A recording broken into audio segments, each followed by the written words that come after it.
Okay. How many ghosts have you seen? I have personally not seen any, although I'm sure they're here.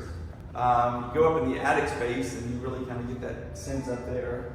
I've had a lot of contractors working early in the morning, late at night, and they reported some stuff to me. So one of them said one of the electricians said he dropped what's basically like a broomstick, right? It's a long piece of wood, rounded on the end that he was using to push some things through.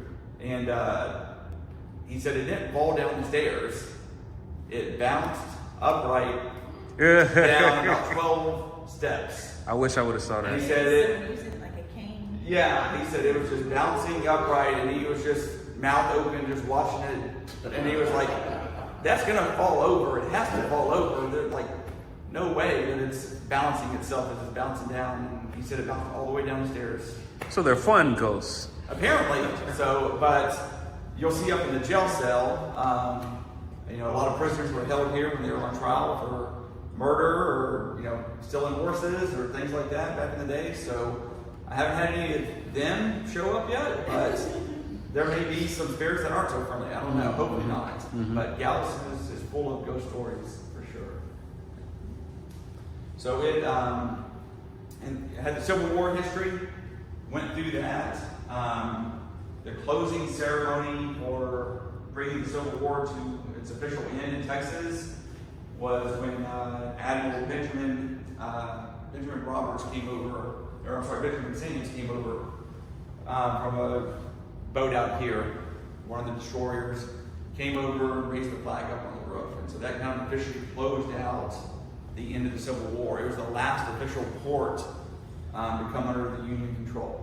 So it was under Union control for about 2 weeks. Then the Civil War broke out, and it was about 40 years later before it came back under Union control again with it. It survived the 1900 hurricane. You'll see down the hall in just a minute. There was a Great Fire of 1885. You probably heard about the Great Fire of Chicago. Galveston had a Great Fire in 1885 that burned most of everything going that direction. And so it burned literally to the doorstep here. There's a picture taken on top of the rooftop looking out, and you'll see just a burned landscape out there. But because it was constructed with brick and cast iron, it survived. It was the first building in Texas to be designed by an architect. First federal building ever built in Texas other than a military fort. So there's a couple military forts back then, but there was never a courthouse or civil federal building built until this one was. So a lot of unique history, but let's start walking around and start showing you all some things that go on. This has kind of some of the facts of 1861, kind of what life was like back then. So 33 states. Galveston was the largest city in Texas, 7,400 people. The Pony Express was founded in the 1860s. One interesting fact is, 30 to 42% of children died before reaching the age of 5 in the U.S. back then. So just that mortality rate is unbelievable compared to what we have in modern medicine here. Not a fan of this, but the first federal income tax was started that year.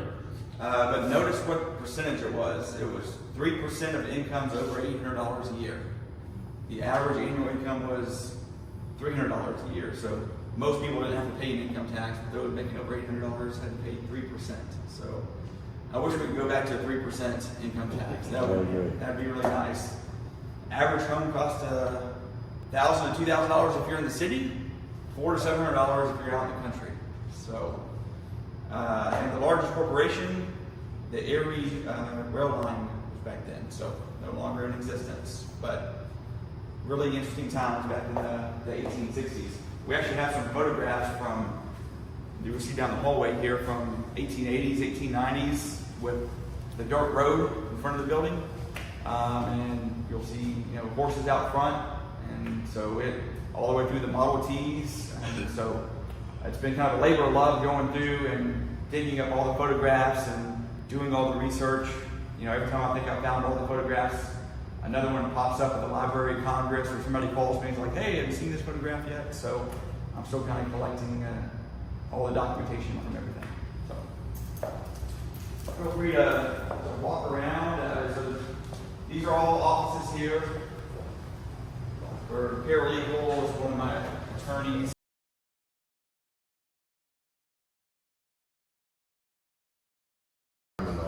Nope, these were all originally offices except for. So. Sorry, that's like behind you. Yeah, this is really cool. This is original safe with the original sill, painted in the 1870s.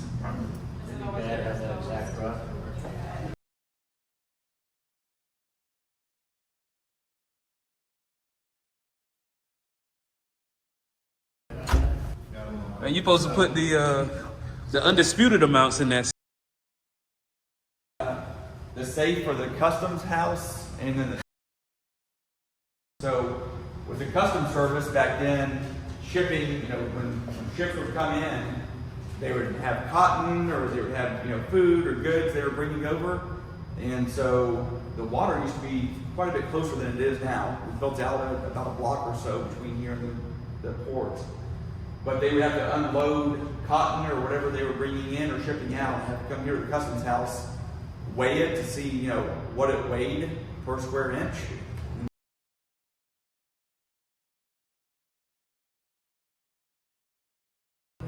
From back then. So. Fill it back up. Huh? Yeah. So this is actually a